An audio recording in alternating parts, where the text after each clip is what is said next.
What is going on, agents for call center? This is Nestor here again with another video. And in today's video, guys, we're going to be talking about why you haven't been hired just yet in the call center industry. And being honest with you, it could be for many reasons. And I'm going to be telling you every single of them just this video. So stay tuned because you are going to actually understand why you haven't signed that contract just yet in the call center industry. So let's dive in. There could be many reasons why you haven't been hired just yet in the call center industry.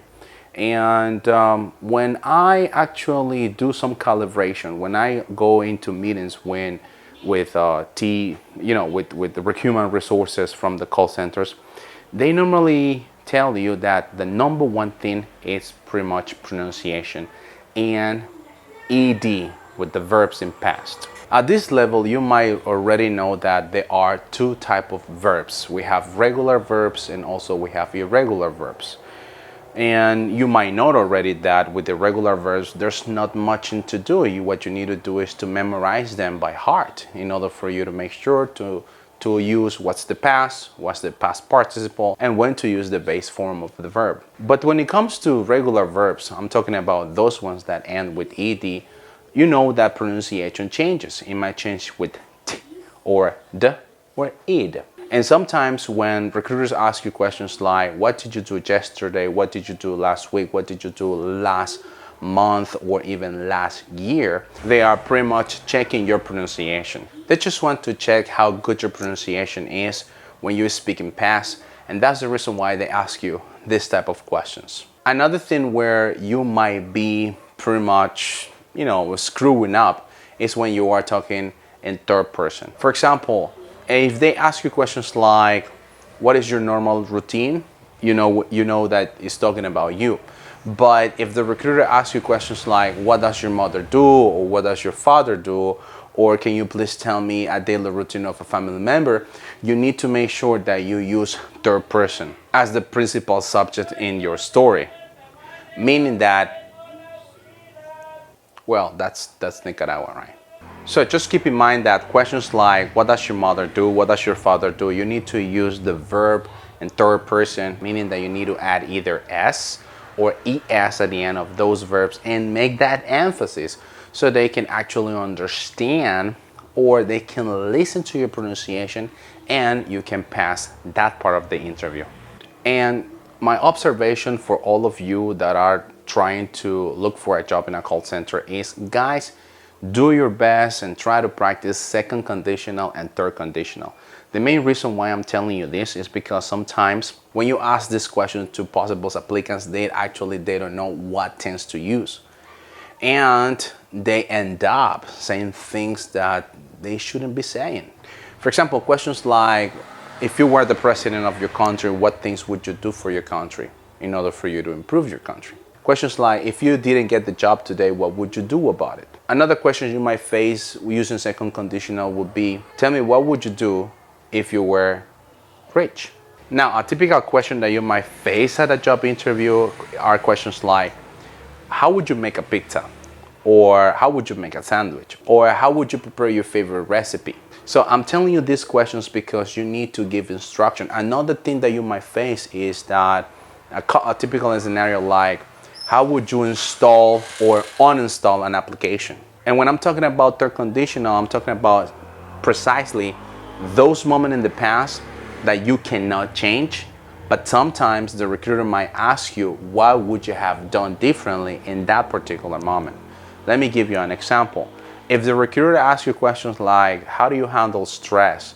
And then you start telling the story of how you have been handling stress for the last couple of weeks or month in a particular situation, the following question might be something like, what would you have done differently? And that is third conditional. Okay, that would happen in the case of language when it comes to speaking English. Now, let's go ahead and talk about your flexibility. When call center tells you, hey, you know what, we need flexible people, it's because they depend on certain amount of customers. They depend on their clients. For example, You know that in the United States they have different time zone, meaning that some of them are 3 hours ahead and some of them are just 3 hours behind. Take a look at California, for example. Right now it's 4 p.m., but in California, if I'm not mistaken, it could be around 1 p.m., meaning that 10 p.m. here, it will be 7 p.m. over there. In other words, they need people working at that hour, California time, because at that time, a customer may come in from his or her workplace and maybe they bought a product from your company, the one that you are representing. And obviously they want to know where the package is, they want to know how much money they were deducted, and all those type of things that you might handle in a call center. So questions like how flexible you are, and you start saying things like, yes, I'm very flexible, but I need Saturdays off, or I need Sundays off, or you know what, I prefer morning schedules, or I prefer afternoon schedule. It's okay. I mean, sometimes there are call centers that tell you, you know what, we're looking for graveyard, pretty much working from 11 p.m. all the way down to the following day, which is going to be 6 a.m., righty? But sometimes they'll tell you, you know what, we need you to work on weekends, or you know what, we need you to work every time that we need you to work. So that's the reason why we need you to be flexible. Sometimes they ask you questions like, for example, if you are at university and they ask you a question like, what are you going to be doing with university? Oh yes, I'm going to be studying at the same time. That type of things prevent you from working in a call center, because they know that if they hire you, you're going to have this type of situation on what to choose, either work or study. And I mean, you can study, but my strategy over here is that you should tell the recruiter, hey, you know what? Yes, I'm studying right now, but I'm gonna just make a pause to my studies because I really want to be focused on this job. I really need this job, and let me have the opportunity to work here, and then you catch up with your studies. I have lived through that. I have experienced that. I have seen it as well. So I don't think why you shouldn't do that too. Yeah, and it's tiring, because it's tiring working in a call center or working in any other industry and then going to school, because it is tiring. But that's part of life. What are you going to be doing about it? You can't complain, because if you complain, I mean, are you saying that you prefer complaining rather than actually looking a way out for your life, a way out for you to be someone or to make something in your life? Because I've been through in that situation in the past, and sometimes they ask me, hey, but you're studying, what are you going to be doing then if you really want this job? Hey, easily, you know what, I'm just going to make a pause to my studies because I really want to focus on this job.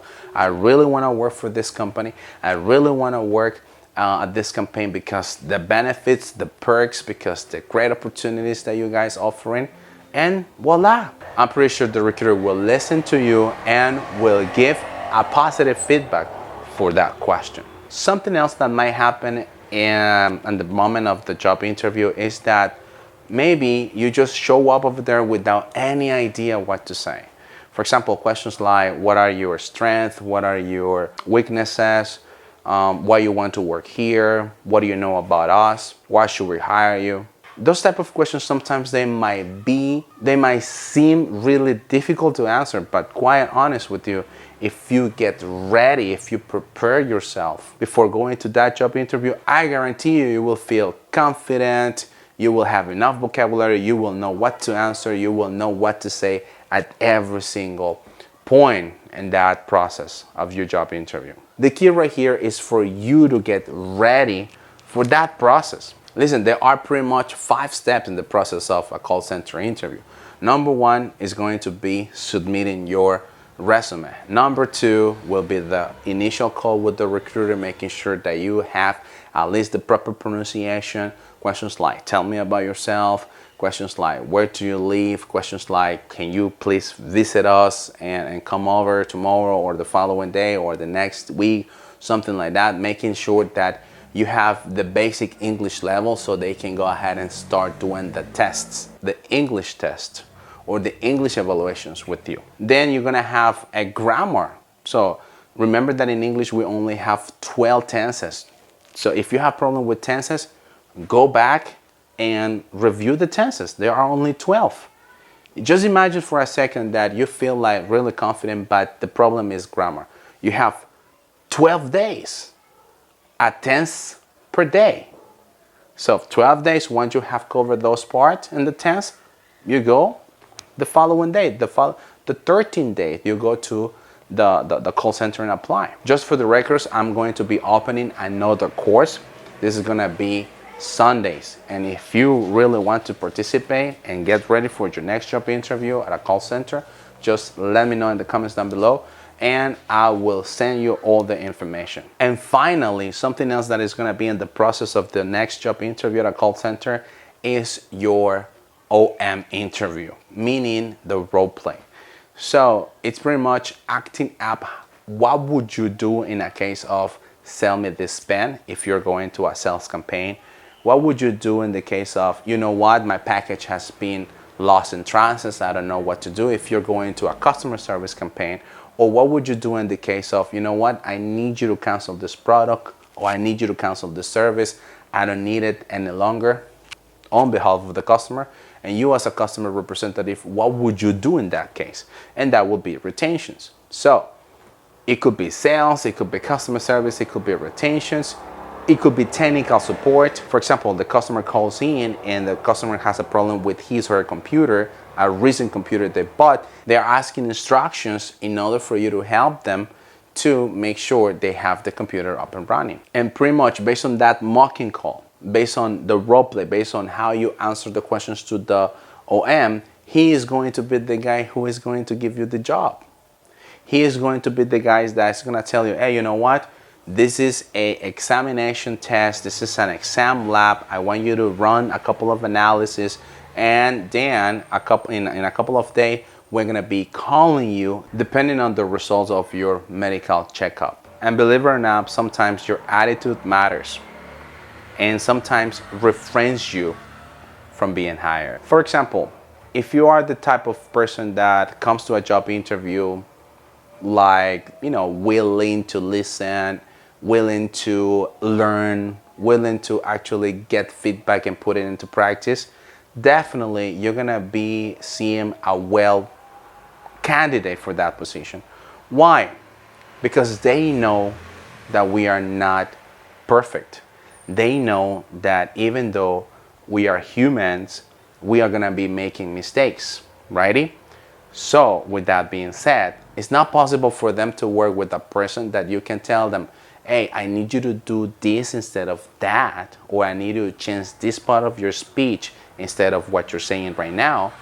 And you are the type of guy agreeable that says, yes, no problem, I'm gonna be doing my best, next time is gonna be much better, rather than a person that feels like, no, I'm not gonna do it, I think that what you're doing is wrong, I think what you're doing is not right, and you are just complaining about things. So attitude matters a lot. And the reason why they hire you, it's because they trust in the fact that they can tell you what you need to do in order for you to do your job better. You know, call center industry changes, and it changes constantly. I just want you to know that right now the price for this product is $50 and the benefits are this. But the following week or the following day, that might change. So they need people that it's really easy for them to be adaptable. And remember that if you don't show that in a job interview, you're not gonna get hired. Just think about it. Why is that you need to improve on? Why is that you need in order for you to get hired finally in that call center? It could be your grammar, pronunciation, second conditional, third conditional, which is language. It might be that you were not prepared for that interview. You were not prepared for those type of questions like tell me about yourself, strength, weaknesses, and so on. Or maybe you are not just the type of person for that campaign. Maybe your personality trait, it doesn't match with the campaign itself. Or was it at the role play? How you handle a call. So now, this is the thing. If you have gone to a call center in the past and you have been rejected, Let me know in the comments down below. And that's okay. Let's speak about it, because I have been rejected as well, twice. The first time I went to the same call center, I was rejected twice. And it was horrible, because me as an English teacher, it feels like how come an English teacher was rejected and I was teaching English at the same time? I couldn't understand that part in my life, that I was rejected from that job. But then I understood that it's not simply English. A lot of people say that, yeah, you only need to speak English and that's it, you're gonna be hired. No. There are people in the United States, and I have been working in campaigns where we Nicaraguans, we speak English as a second language, we don't hire them. Why? It's not because they're English. It's because their profile doesn't match what we're looking for. And if you are being rejected, that's okay. It's part of the process. The only thing that you need to think of is where you can improve. What can I do to improve? And if you know what to do in order for you to improve, go for it. However, today I'm telling you that at Nesting ACC you have some alternative, because we work with grammar, we work with pronunciation, we work with the questions you're gonna be facing. Do some role plays for you to get ready at your next job interview in a call center. The only thing you need to do is to send me a message, the first link, and I will give you all the information and all the preparation you need for that job interview and have your 2 feet in that call center, the one you are looking for. Thank you very much for watching, and see you next time.